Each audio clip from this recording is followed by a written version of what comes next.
أعوذ بالله من الشيطان الرجيم بسم الله الرحمن الرحيم السلام عليكم ورحمة الله وبركاته প্রিয় দর্শকগণ, আজকের আলোচনার বিষয় মা বাবার হক ও আমাদের দায়িত্ব এবং সন্তানের হক মা বাবার উপর ইসলামের দৃষ্টিতে। আমি এখানে কিছু গুরুত্বপূর্ণ কথা বলবো, কারণ এগুলো না বললেও হয় না। আজকালকার সন্তানরা কেন মা বাবাকে সম্মান করে না, কেন মা বাবার কথা শুনে না? কারণ আমরা মা বাবা হয়ে প্রথমে ভুল করে আসছি, এখন সন্তানরা কেন আমাদের কথা শুনবে?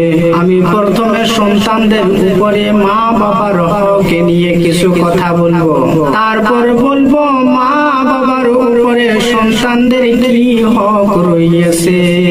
আসুন প্রথমে আমরা একটি আয়াত শুনি। বিসমিল্লাহির রহমানির রহিম। ওয়া কাযা রাব্বুকা আল্লা তা'বুদু ইল্লা ইয়্যাহু ওয়া বিল ওয়ালিদাইনি ইহসানা। তোমার পালনকর্তা আদেশ দিয়েছেন, তিনি ব্যতীত অন্য কারো ইবাদত করা যাবে না, এবং বাবা মার সাথে সৎ ব্যবহার করো। সূরা বনী ইসরাঈল আয়াত নম্বর 23। এই আয়াতে লক্ষ্য করুন, আল্লাহ তার ইবাদতের পরপরই মা বাবার প্রতি সৎ ব্যবহার করার আদেশ দিয়েছেন। এতে বোঝা যায় মা বাবার হক কতটা গুরুত্বপূর্ণ। হাদিসে এসেছে, আন আব্দুল্লাহ قال سألت النبي صلى الله عليه وسلم أي العمل أحب إلى الله؟ قال الصلاة على وقتها. قال ثم أي؟ قال بر الوالدين.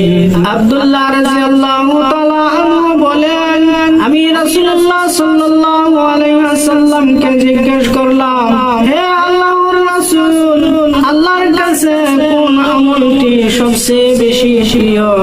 নবী সাল্লাল্লাহু আলাইহি ওয়াসাল্লাম বললেন, নির্ধারিত সময়ে সালাত আদায় করা। আমি বললাম, তারপর কোনটি? তিনি বললেন, মা বাবার প্রতি সৎ ব্যবহার করা। সহিহ বুখারী। আজ আমরা দেখি অনেকে মা বাবাকে বৃদ্ধাশ্রমে দিয়ে আসে, গলা ছড়িয়ে কথা বলে, তাদেরকে অবহেলা করে। কিন্তু আমাদের প্রিয় নবী সাল্লাল্লাহু আলাইহি ওয়াসাল্লাম বলেছেন, জান্নাত মায়ের পায়ের নিচে। নাসাই হাদিস 3108। মায়ের পায়ের নিচে রয়েছে জান্নাত। যে জান্নাত পেতে চায় সে যেন মাকে খুশি রাখে, আর বাবা মা সন্তুষ্ট হলে আল্লাহ সন্তুষ্ট হন। একটি ইসলামী গল্প। হযরত ওয়াহাব ইবনে মুনাব্বি রাহমাতুল্লাহ আলাইহি বলেন, এক ব্যক্তি তার বৃদ্ধা মাকে কাঁধে করে হজ করে আনলো। এসে বলল, হে রাসূল সাল্লাল্লাহু আলাইহি ওয়াসাল্লাম, আমি কি মায়ের হক আদায় করলাম? নবী সাল্লাল্লাহু আলাইহি ওয়াসাল্লাম বললেন, তোমার এই কষ্ট তার একবার প্রসব বেদনার সমানও নয়। যে মা বাবার অবাধ্য হয় তার দোয়া কবুল হয় না। আল্লাহ বলেন, ফালা তাকুল লাহুমা উফ ওয়ালা তানহারহুমা ওয়াকুল লাহুমা কাওলান কারীমা। তোমরা তাদের উফ বলাও না, ধমক দিও না, এবং তাদের সাথে সম্মানজনক কথা বলো। সূরা বনী ইসরাঈল। প্রিয় ভাই ও বোনেরা, আসুন আজ থেকে আমরা প্রতিজ্ঞা করি, আমরা মা বাবার দোয়া নিয়ে জীবন গড়ব, জান্নাতের পথে হাঁটবো। আল্লাহ তাআলা যেন আমাদের সবাইকে মা বাবার হক আদায় করার তৌফিক দান করেন। এবার আসুন শুনি, আমাদের কথা কেন সন্তানরা শুনে না? আমরা কি ভুল করে আসছি? প্রথমে সন্তানের হক মা বাবার উপরে ইসলামের দৃষ্টিতে। সন্তানের প্রতি দায়িত্ব শুরু হয় জন্মের আগে। ইমাম গাজ্জালী রাহমাতুল্লাহি আলাইহি বলেন, সন্তানের প্রতি দায়িত্ব শুরু হয় একজন ভালো দিনদার জীবন সঙ্গিনী নির্বাচনের মাধ্যমে।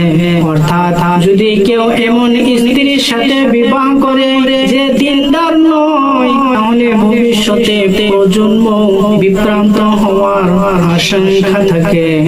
2 নম্বরে সুন্দর নাম রাখা। রাসূলুল্লাহ সাল্লাল্লাহু আলাইহি ওয়াসাল্লাম বলেন, তোমরা তোমাদের সন্তানদের সুন্দর নাম রাখো। আবু দাউদ শরীফ। আজ আমরা দেখি কেউ নাম রাখছে অর্থ না জেনে, আবার কেউ রাখছে এমন নাম যার অর্থ খারাপ। একজন সন্তানের প্রথম অধিকার তার পরিচয়ে যেন সম্মান থাকে, তার নামে যেন ইসলামের ছায়া থাকে। 3 নম্বরে আকিকা করা ও জন্মের 7 দিনের মধ্যে মাথা মুন্ডানো। সন্তানের জন্য আকিকা করা সুন্নাত। এটা সন্তানের জন্য পবিত্রতা ও বরকতের কারণ। শিশু অবস্থায় আদব ও ইসলামী শিক্ষায় গড়ে তোলা। প্রথম শিক্ষা ঘর থেকে হয়। সন্তান যেন কোরআন শিখে, দোয়া জানে, নীতি মূল্যবোধে বড় হয়, এটি বাবা মায়ের দায়িত্ব।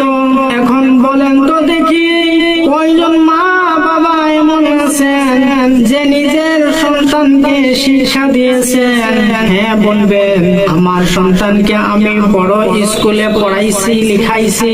কেউ বলবেন আমার সন্তানকে আমি ইংলিশ মিডিয়ামে লেখাপড়া করাইছি। আবার কেউ বলবেন না না, আমি আরো পড়াশোনা করাইছি। সেগুলো কি? আমি আমার ছেলে মেয়েকে মক্তবে পড়াইছি। মক্তবে পড়াইছেন, বেশ ভালো কথা, কিন্তু কি পড়াইছেন? কায়দা পড়াইছেন নাকি সিপড়া পড়াইছেন নাকি কোরআন শরীফ পড়াইছেন নাকি আরো কি পড়াইছেন? এগুলো পড়াইছেন, বেশ ভালো করেছেন, কিন্তু কোনদিন চিন্তা করেছেন যে এগুলো পড়াইলে কি হবে? আমার বলার কারণ, কেউ যদি ইংরেজি ভালো পড়তে জানে কিন্তু তার অর্থ জানে না, তাহলে সে কি বুঝলো ইংরেজি পড়ে? কোরআন শরীফ পড়ে যদি কোরআন শরীফের অর্থটাই জানি না, কোরআন শরীফের অর্থটাই না জানি, তাহলে এমন সন্তান থেকে মা বাবার হক কিভাবে আশা করা যায়? মা বাবার হকটা তো 2 নম্বরে, সে তো 1 নম্বরটাই মানে না। 1 নম্বরে আসছিল আল্লাহ তাআলার প্রথম হুকুম 5 ওয়াক্ত নামাজ আদায় করা, সেটাই তো সে পড়ে না, তাহলে মা বাবার হকটা কিভাবে আশা করব?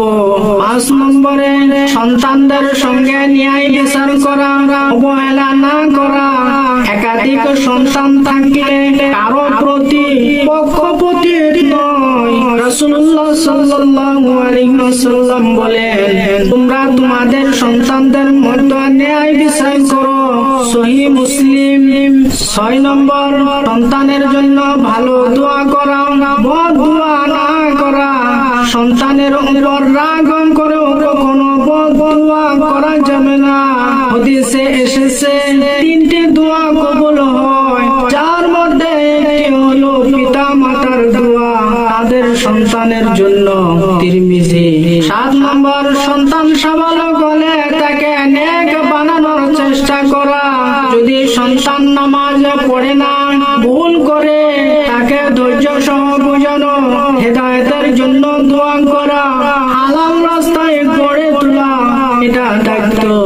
8 নম্বর, হালাল রিজিক থেকে সন্তানকে লালন পালন করে গড়ে তোলা, এগুলো মা বাপের দায়িত্ব।